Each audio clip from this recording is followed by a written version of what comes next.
우리 함께 봉독하겠습니다. 시작. 아담이 그의 아내 하와와 동침하매 하와가 임신하여 가인을 낳고 이르되 내가 여호와로 말미암아 득남하였다 하니라. 아멘. 아담과 하와가 하나님이 금하신 선악과를 먹고 범죄한 후에 에덴 동산에서 쫓겨났습니다. 그리고 아담과 하와가 동침하여서 두 아들을 낳게 되는데 그가 바로 가인과 아벨입니다. 둘째 아들 아벨이라는 이 단어의 히브리어는 하벨입니다. 무슨 뜻인가 하면 호흡한다 라는 그런 뜻입니다.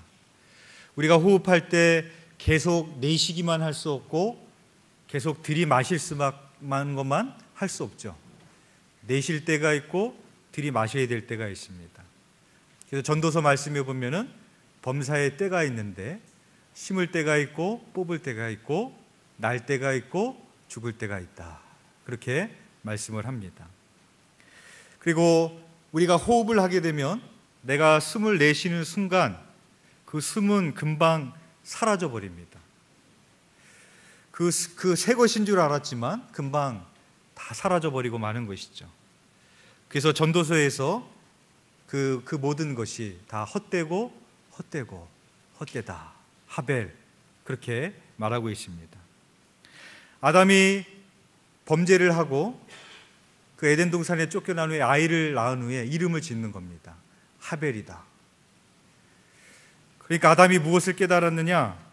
하나님을 떠난 인생이 헛된 것이구나 라는 것을 아담이 깨달은 것이죠. 그래서 나중에 가인과 아벨이 하나님께 제사를 드리는데 하나님께서 아벨의 제사만을 받으십니다. 어떤 사람이 하나님을 예배하고자 하는가? 그 인생이 하벨, 모든 것이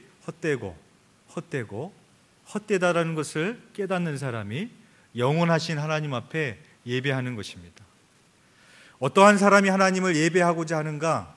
나의 공허한 심령을 하나님으로밖에 채울 수 없다라는 것을 아는 사람이, 그 사람만이 하나님을 영과 진리로 예배하게 되는 것입니다. 우리 이어서 4장 25절과 26절 한번 또 봉독해 보겠습니다. 4장 25절에서 26절 시작. 아담이 다시 자기 아내와 동침하매 그가 아들을 낳아 그의 이름을 셋이라 하였으니 이는 하나님이 내게 가인이 죽인 아벨 대신에 다른 씨를 주셨다 함이며 셋도 아들을 낳고 그의 이름을 에노스라 하였으며 그때 사람들이 비로소 여호와의 이름을 불렀더라. 아멘. 하나님께서 가인이 아벨을 살인한 이후에 셋째를 주시는데 그의 이름을 셋이다 라고 짓게 됩니다. 이것이 우리에게 말하는 것은 하나님의 나라는 거룩하지 못한 가인을 통하여서 하나님의 나라가 이루어지는 것이 아니라 새로운 씨를 주셔서 그 셋을 통하여서 하나님의 나라는 계속해서 이어진다라는 것을 우리에게 보여주고 있는 것입니다. 그런데 그 셋이 또 아들을 낳습니다. 그 아들을 낳았는데 그의 이름을 뭐라고 지었습니까? 에노스라고 지었습니다. 왜 셋은 아들의 이름을 에노스라고 지었을까? 에노스라는 이름의 뜻은 죽을 수밖에 없는 존재라는 뜻입니다. 셋은 자기 작은 형 아벨이 큰 형 가인에 의해서 살인당한 것을 알고 있습니다. 또 셋은 큰 형 가인의 자손들이 하나님을 떠나 어떻게 패역한 인생을 살아가고 있는지 그 자손들의 삶을 목도하고 있습니다. 그래서 셋이 아들을 낳았을 때 그 이름을 에노스라고 짓습니다. 4장 26절 마지막에 보면 이렇게 끝이 납니다. 그때의 사람들이 비로소 여호와의 이름을 불렀더라 라고 끝이 나고 있습니다. 그러니까 이전에는 사람들이 하나님을 자발적으로 찾지 않았다는 거예요. 언제부터 인간이 하나님을 자발적으로 찾기 시작했는가? 인간이 에노스 이런 것을 알았을 때, 인간이 죽을 수밖에 없는 존재이구나 라는 것을 깨달았을 때 인간이 하나님을 찾기 시작했다는 것입니다. 인간이 죽을 수밖에 없는 존재임을 알았을 때 우리는 그때 영원한 생명을 주시는 예수 그리스도를 찾을 수밖에 없는 것입니다. 내가 유한한 존재라는 것을 알았을 때 전능하신 하나님을 우리는 찾게 되어지는 것입니다. 그래서 그 이후에 나오는 창세기 5장의 아담의 계보를 보면 그 맨 끝이 이렇게 끝이 납니다. 죽었더라, 죽었더라, 죽었더라. 무슨 말을 하고 있는가? 인간은 다 에노스라는 거예요. 아담도 에노스고, 게난도 에노스고, 마할랄레도 에노스고, 저와 여러분들도 에노스라는 것입니다. 그렇다면은 이 셋은 아들 에노스에게 무엇을 가르쳤겠습니까? 아들아, 인간은 죽을 수밖에 없는 유한한 존재다. 그렇기 때문에 너는 영원한 생명이 되신 예수 그리스도를 떠나 사는 인생이 되어서는 결코 안 된다. 그것을 가르치기 위함인 것이겠죠. 또한 성경은 이것을 통해 우리에게 무엇을 말하고 있습니까? 우리들도 에노스인데, 그러면 에노스인 우리들이 어떻게 살 것이냐? 너희들이 에노스인데 어떻게 살 것이냐? 우리들에게 질문하고 있는 것입니다. 여러분, 지금 이 순간에 언제든지 아무 때나 장례식이나 화장터에 한번 가보십시오.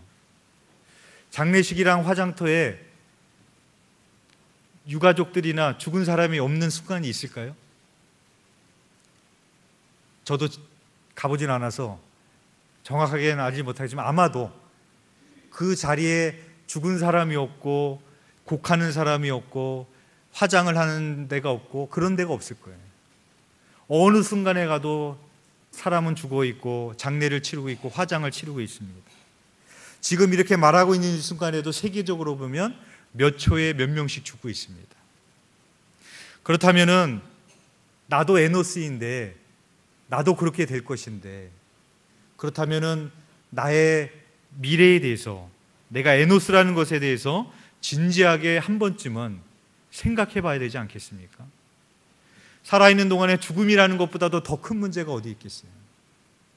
근데 잠시 잠깐 사는 동안에 내가 에노스라는 것에 대해서 진지하게 고민해 보지 않고 하나님과 씨름해 보지 않는다라면 그 사람의 삶을 어떻게 우리가 성숙하다라고 말할 수 있겠습니다. 그래서 성경은 우리들에게 한 가지 길을 제시해 줍니다. 마태복음 1장에 보면은 예수님의 족보가 나오죠. 예수님의 족보에는 죽었더라가 나오지 않습니다. 누가 누구를 낳고, 누가 누구를 낳고, 누가 누구를 낳고, 생명의 역사만 나오고 있습니다. 죽을 수밖에 없는 존재인, 유한한 존재인 우리는 그렇다면 어떻게 해야 되느냐? 영원한 생명이 되신 예수 그리스도, 그 예수 그리스도에게 접붙임 바 되는 것만이 우리들에게 유일한 길임을 성경이 우리들에게 말씀하고 있는 것입니다. 우리 이어서 5장 21절에서 23절 한번 또 봉독해 보겠습니다. 5장 21절에서 23절 시작. 에녹은 65세에 무드셀라를 낳았고 무드셀라를 낳은 후 300년을 하나님과 동행하며 자녀들을 낳았으며 그는 365세를 살았더라. 아멘. 에녹은 하나님과 동행한 사람으로 우리들에게 잘 알려져 있습니다. 그런데 성경을 자세히 보면 에녹이 처음부터 하나님과 동행했다라는 것은 아니라는 것을 보게 됩니다. 그 시점이 나오는데 65세에 무드셀라를 낳았을 때 그 아들을 낳은 후에 300년을 하나님과 동행했다라고 말하고 있습니다. 그러니까 그때 에녹에게 뭔가 사건이 있었다라는 것을 우리는 짐작해 볼 수 있어요.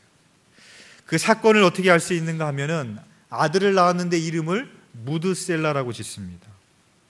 무드셀라라는 이름의 뜻은 그가 죽은 후에 심판이 온다라는 뜻입니다. 그러니까 에녹이 65세가 됐을 때 하나님의 심판에 대한 계시를 받은 거예요. 종말이 임박한 계시를 받은 겁니다. 그때부터 에녹이 하나님과 동행하는 인생을 살았다는 겁니다. 그러니까 어떤 사람이 하나님과 동행하는 인생을 사느냐? 세상에 종말이 있는 것을 알고 끝이 있는 것을 알고 종말론적인 삶을 사는 사람이 하나님을 경외하고 하나님과 동행하는 인생을 산다라는 것입니다. 그래서 실제로 무드셀라가 죽었을 때 무드셀라의 손자인 노아가 600세가 됩니다. 그리고 노아의 600세가 되던 해에 노아의 홍수의 심판이 정확하게 임하게 되는 것을 보게 되어주는 것이죠. 이것이 우리에게 말해주는 것은 바로 종말론적인 삶을 사는 사람만이 하나님과 동행하는 인생을 살 수 있다는 것을 말해주고 있습니다. 하나님과 동행했던 에녹이 아들에게 무엇을 가르쳤겠습니까? 아들아, 우리 인생의 끝이 있듯이 이 세상의 끝도 있다. 우리가 하나님 앞에 서야 될 날이 있음을 너는 잊지 말아라. 그래서 이 땅에서 잠깐 사는 동안에 영원히 살 것처럼 살지 말고, 네가 천년 만년 살 것처럼 살지 말고, 네 생명이 네 뜻대로 될 것처럼 살지 말고, 그날을 준비하면서 오늘 하루하루를 겸허하게 살아라. 그렇게 가르치지 않았겠습니까? 우주적인 종말이 있습니다. 예수 그리스도의 재림이죠. 개인의 종말이 있습니다. 이 땅에서의 죽음입니다. 그런데 이 두 종말의 공통점이 있습니다. 공통점은 때와 시기를 알 수 없다라는 거예요. 도적같이 그날이 임한다라는 것입니다. 많은 사람들이 자기 죽음을 이렇게 상상을 합니다. 내가 죽을 때가 된 것 같아요. 침대에 누웠습니다. 이불을 덮었습니다. 아내에게 말합니다. 여보, 애들한테 전화해. 그때가 온 것 같아. 자녀들이 다 모입니다. 내 옆에 무릎을 꿇고 다 앉아 있습니다. 자녀들 다 불러놓고 이렇게 얘기하는 겁니다. 얘들아, 내가 죽을 때가 된 것 같은데 너희들 내 말 명심하고 잘 들어라.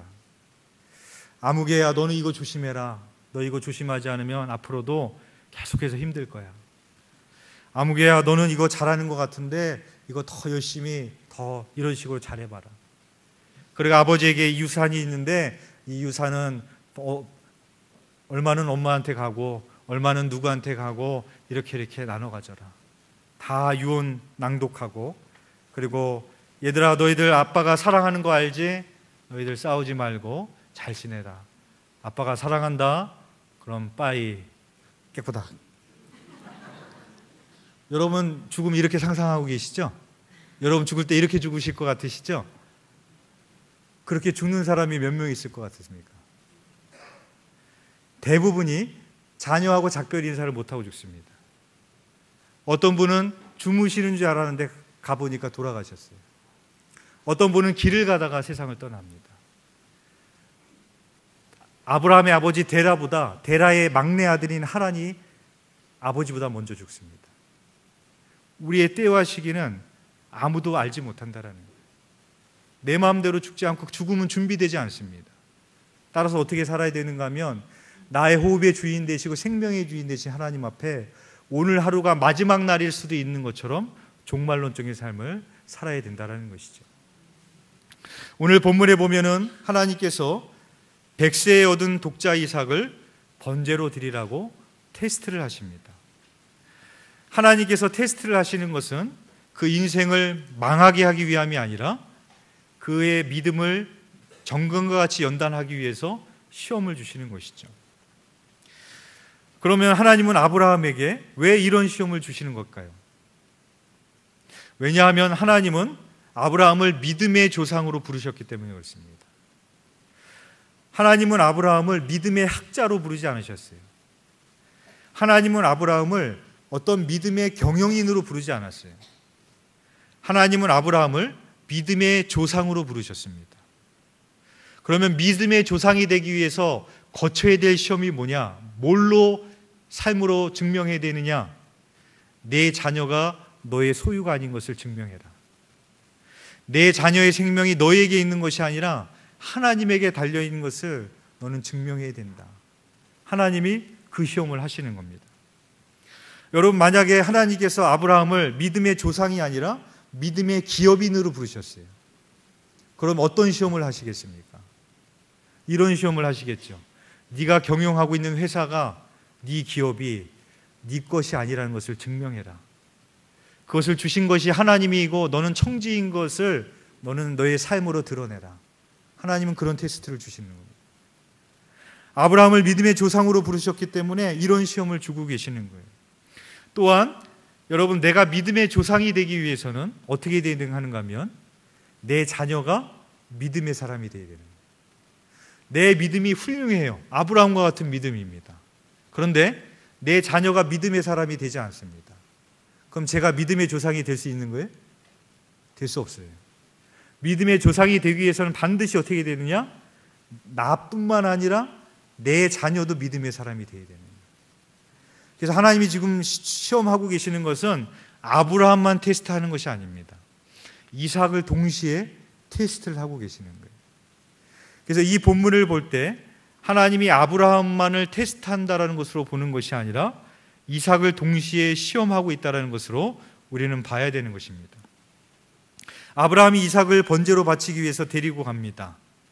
그런데 이삭이 보니까 이상한 거예요. 제사를 드리러 가는데 불과 나무와 칼은 있는데 제물이 없습니다. 그래서 아버지에게 물어봅니다. 아버지, 번제할 어린 양은 어디에 있습니까? 그때 아브라함이 이렇게 대답합니다. 8절 말씀에 보면 내 아들아, 번제할 어린 양은 하나님이 자기를 위하여 친히 준비하시리라 라고 말합니다. 이 말씀에서 중요한 것은 자기를 위하여 준비하신다. 하나님이 아브라함이 말할 때 나를 위해서, 너와 나를 위해서 준비하실 거야 이렇게 말씀하지 않으셨어요. 하나님이 자기 자신을 위해서 준비하신다. 또 친히 우리를 위해서 준비하신다. 아브라함은 이렇게 말을 합니다. 아브라함이 허투루 하는 말이 아니에요. 아브라함의 믿음의 고백인 겁니다. 무슨 말인가 하면은 아브라함은 하나님은 이삭을 통해서 하나님의 나라를 세워갈 것을 언약을 맺으셨기 때문입니다. 그런데 이삭이 죽어버리고 끝나게 되면은 하나님께서 그 언약을 자기가 깨트려버리는 하나님이 되어버려요. 아브라함에게 어떤 믿음이 있는가? 하나님께서 말씀하시고 약속하신 것은 반드시 성취하시는 하나님, 이 믿음이 있었던 것입니다. 그러니까 아들아, 하나님이 자기 자신을 위해서 준비하실 것이다. 그 절체절명의 위기 가운데서도 아브라함은 그 말을 할 수 있는 믿음의 사람이었다는 것입니다. 이 말을 이삭이 듣고 가는 겁니다. 그리고 그 자리에 가게 됩니다. 이때 이삭의 나이를 15살 정도로 추정을 합니다. 그래서 6절 말씀에 보면 아브라함이 이제 번제를 나무를 가져다가 그의 아들 이삭에게 지었다라는 말이 나와요. 그러니까 이삭이 어느 정도 15세 이상은 됐다라고 봅니다. 그러면 아브라함의 나이가 몇 살이 된 거예요? 115세가 된 거죠. 노년의 할아버지가 된 겁니다. 제 아들이 14살입니다 지금. 그런데 제가 제 아들하고 팔씨름도 하고 이렇게 놀아보면은 무슨 생각을 하는가 하면 지금은 제가 이기지만 이제 몇 년 지나면은 내가 지겠구나, 그런 생각이 그냥 절로 들어요. 제가 아직 50도 안 됐거든요. 근데 아브라함은 115세예요. 이 노인이 15세에 이 한참 기운이 펄펄 끓는 이 아이를 결박하고 제압할 수 있느냐? 불가능하다라는 것입니다. 그래서 성경 우리에게 무엇을 말하고 있는가 하면 아브라함이 이 아들을 억지로 제단 위에 눕히고 결박한 것이 아니라 이삭이 아버지의 말을 믿었기 때문에 스스로 제단 위에 올라가서 누웠다라는 것입니다. 그리고 이 아버지가 아들을 결박한 것이 아니라 아들이 아버지에게 결박당해 주었다라는 것입니다. 따라서 아버지의 믿음이 아들에게 전이되었다는 것을 보게 되어지는 것입니다. 그 아브라함이 이삭을 번제로 드리며 이삭에게 그렇게 말하지 않았겠어요? 누워있는 이삭에게 그 이삭을 결박하면서 아들아, 하나님이 너를 번제로 드리라고 하셨어. 근데 아들아, 너 믿지? 아빠는 하나님을 믿는다. 하나님께서 너에게 가나안 땅을 주신다고 나하고 약속하셨다. 하나님은 너를 절대 죽이시지 않으실 거예요. 설사 죽으실지라도 죽은 자를 살리시는 하나님을 아빠는 믿는다. 아들아, 믿지? 라고 말하지 않았겠습니까? 그 믿음이 있으니까 아들이 가서 눕는 겁니다. 여러분, 아무리 부자지간이라도 이 믿음이 없으면 아버지가 나를 죽이려고 하는데 거기 누울 아들이 누가 있겠어요? 어떻게 하겠습니까? 다 도망가죠. 근데 거기 누웠다라는 것은 뭐냐면 아버지 아브라함의 믿음이 이삭의 믿음으로 있었다라는 겁니다. 여러분, 이 장면은 우리들에게 중요한 교훈을 주는 겁니다. 이삭은 아버지를 보면서 아버지가 하는 그 말 한마디 한마디를 보면서 아버지와 함께하고 계시는 하나님을 보는 거예요. 아, 우리 아버지는 하나님을 저렇게 믿는구나. 아, 우리 아버지와 함께 하신 하나님은 정말로 살아계신 하나님이구나. 그것을 믿고 있는 것입니다. 아브라함이 이삭을 번제단에 눕힐 때 하나님이 제지하지 않으십니다. 아브라함이 그를 결박할 때도 하나님이 제지하지 않으십니다. 칼을 빼서 하늘로 들었을 때도 제지 않으십니다. 칼을 빼서 이삭의 심장을 향하여 꽂으려고 했을 때 그때 하나님이 말씀하시는 거예요. 아브라함아, 아브라함아, 내가 이제야 네가 나를 경외하는 줄 내가 알았다 라고 그의 몸에 손을 대지 말라라고 말씀하십니다. 그리고 아브라함이 눈을 들어 보니까 그곳에 순양이 잡혀 있는 것을 보게 되어집니다. 그곳에 뿔이 걸려 있는 그 순양의 모습을 보면서 그 땅의 이름을 아브라함이 여호와의 이레다 라고 부르게 되어집니다. 여러분, 그 순간에 아브라함만 받겠어요? 이삭도 받겠죠. 이삭이 얼마나 감격했겠습니까? 아, 정말로 하나님은 언약을 지키신 하나님이시구나. 하나님은 우리를 위해서 예비하시는 하나님이시구나. 이삭에게 그 아브라함의 믿음이 그대로 전이 되었다는 것을 보게 되옵니다. 아브라함의 순종의 믿음이 바로 이삭의 순종의 믿음으로 그대로 전이 되어지는 사건을 보게 되어지는 것입니다. 사랑하는 교회 여러분, 우리 자녀들이 눈에 보이지 않는 하나님을 어떻게 믿겠습니까? 물론 예배 시간에 나와서 전도사님의 설교를 듣고 교사들이 가르치는 것을 듣고도 믿을 수 있겠지만 우리 자녀들이 어떻게 눈에 보이지 않는 하나님을 볼 수 있는가? 내 눈에 보이는 육신의 부모가 믿는 하나님을 보면서 보는 겁니다. 그 아브라함을 보면서 이삭이 하나님을 보듯이 아, 우리 부모님을 보면서 정말로 하나님은 살아계시는구나. 그것을 보게 되어지는 것이죠. 순회 선교단의 대표로 계시는 김용희 선교사님 여러분 잘 아실 겁니다. 김용희 선교사님에게 5명의 자녀가 있는데 이름을 이렇게 지었습니다. 충성, 인애, 찬송, 응답, 선교. 5명의 자녀를 이렇게 지었어요. 특별히 막내 아들의 이름을 선교라고 줬습니다. 김선교, 선교사대라고. 너무하죠? 근데 막내 아들이 정말로 선교사가 됐어요. 막내 아들만 선교사가 된 것이 아니라 자녀 5명이 다 선교사가 됐습니다. 이 막내 아들, 이 김선교 선교사님이 아버지에게 쓴 글이 있습니다. 제가 읽어드리겠습니다. 이단 소리를 듣고 계신 아버지께 이러려고 고시원만한 단칸방에서 살고 계십니까? 이러려고 자녀 5 선교사들 몇 년 만에 모여도 앉을 자리가 없어 다리 사이에 다리를 넣고 앉아 교제하게 하셨습니까? 이러려고 어머니 무릎 아파서 퉁퉁 부은 무릎 움켜잡고 주방도 없이 집 밖으로 나가 음식 준비하게 하셨습니까? 이러려고 노후 준비가 어딨냐고 부르시면 가는 거라고 다들 받는 어머니 이름으로 된 연금도 헌금하셨습니까? 이러려고 평생 방에 에어컨 하나 안 놓고 사셨습니까? 이러려고 말 그대로 무소유라고 자기 이름으로 된 것 1도 안 남기시고 자식들 저소득층 지원받게 하시며 살게 하셨습니까? 이러려고 아버지 도움받고 사역 시작했다는 소리 안 듣게 하시려고 주님 신뢰하라고 매몰차게 독립하라 하셨습니까? 이러려고 죽기 전에 다음 세대에게 이런 모습 남기면 안 된다고 다음 세대에게 교회가 복음이면 충분한 거 보여줘야 한다고 교회 쫓아다니셨습니까? 아버지, 근데 그거 아십니까? 아버지가 그렇게 사셔서 저도 그렇게 살고 싶어졌습니다.